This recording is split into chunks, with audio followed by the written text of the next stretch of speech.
నిజామాబాద్ జిల్లా సీతాయిపేట గ్రామంలో ఇందిరమ్మ ఇండ్లలో లబ్ధిదారులు సామూహిక గృహ ప్రవేశం చేశారు. ఎమ్మెల్యే భూపతిరెడ్డి, కలెక్టర్ వినయ్ కృష్ణారెడ్డి గృహ ప్రవేశ మహోత్సవంలో పాల్గొన్నారు. 10 ఏళ్లలో కేసీఆర్ ప్రభుత్వం ఒక్క నిరుపేదకు కూడా ఇల్లు ఇవ్వలేదని ఎమ్మెల్యే భూపతిరెడ్డి విమర్శించారు. రేవంత్ రెడ్డి ఏడాదిన్నర కాలంలో ఇందిరమ్మ ఇల్లు నిర్మించారని కొనియాడారు. బీఆర్ఎస్ నాయకులు ఫామ్ హౌస్లు నిర్మించుకున్నారే తప్ప పేదలకు ఇండ్లు నిర్మించలేదని భూపతిరెడ్డి ఆరోపించారు.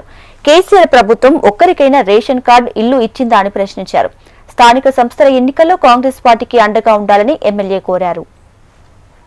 సొంత ఇంటి కళ అన్నది వాళ్ళు నెరవేర్చింది ప్రభుత్వం కాబట్టి వాళ్ళు చాలా హ్యాపీగా ఉన్నారు. వాళ్ళు అందరు కూడా హ్యాపీగా మరి ఇల్లును మంచిగా డెకరేషన్ చేసుకుని మరి అక్కడ పూజ చేసుకొని గృహప్రవేశం చేసి అందరు కూడా స్వీట్లు పంచుకున్నటువంటి దృశ్యాన్ని చూస్తూ ఉంటే నిజంగా ఇలా పేదోడి ఇళ్లలో మరి చిరునవ్వు కనబడుతూ ఉంది ముఖంలో. కాబట్టి ఇది చాలా ముఖ్యమంత్రి గారికి కృతజ్ఞతలు తెలియజేస్తూ మరి కాంగ్రెస్ పార్టీ అంటే చెప్పింది చేస్తుంది కాబట్టి ఇవాళ ఆర్థిక పరిస్థితి బాగలేకుండా రాష్ట్ర ప్రభుత్వం మొత్తం దివాలా తీసినా కానీ కేసీఆర్ టైంలో మరి వాళ్ళు ఇచ్చిన మాట మీద కట్టుబడి ఉండడానికి ఇందిరమ్మ ఇళ్లను ఇస్తూ ఉన్నాం. ఇంకా రాబోయే కాలంలో ప్రభుత్వం యొక్క లక్ష్యం ఒకటే, రాబోయే 3 సంవత్సరాలలో మా నియోజకవర్గమే కాకుండా యావత్ తెలంగాణలో మొత్తం ఎవరి నిరుపేదలు కూడా ఇండ్లు లేకుండా ఉండకూడదు. 100% అందరూ కూడా పక్కా ఇళ్లలో ఉండాలన్నది లక్ష్యం.